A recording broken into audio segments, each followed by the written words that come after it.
বন্যা পরিস্থিতির খবর জানাতে চাঁদপুর থেকে যোগ দিচ্ছেন সহকর্মী কাদের পলাশ। পলাশ, একটু জানাবেন, পানি নামছে আমরা বলছিলাম, সবশেষ বন্যা পরিস্থিতির খবর কেমন দেখছেন? কলি, চাঁদপুরের 4টি উপজেলায় মূলত সবচেয়ে বেশি বন্যা কবলিত বা বন্যার পানি কবলিত হয়েছে। উজানের পানিগুলো ধেয়ে আসছিল। Redmi 13 স্টাইল বানাই দুনিয়া কাঁপায়।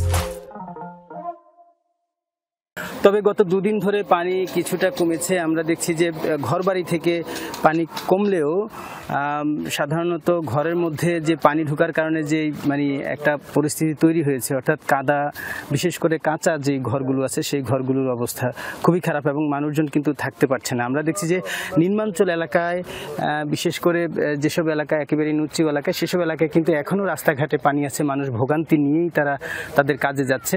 তো বিশেষ করে এখানে চাঁদপুরে দেখা গেছে যে গত এই বর্ষা মৌসুমে, অর্থাৎ এই বন্যার পানিতে প্রচুর পরিমাণ ব্যাপক ক্ষয়ক্ষতি হয়েছে। বিশেষ করে ফসলি জমি এবং মাছের ঘের, এসব ক্ষতিটা খুব বেশি হয়েছে। আমরা দেখেছি মাছের ক্ষয়ক্ষতি হয়েছে প্রায় 100 কোটি টাকার মতো, আর প্রায় পৌনে 200 কোটি টাকার মতো ক্ষয়ক্ষতি হয়েছে ফসলের।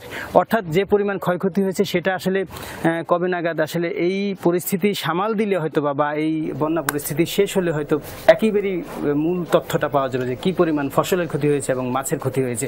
কলি, ধন্যবাদ পলাশ।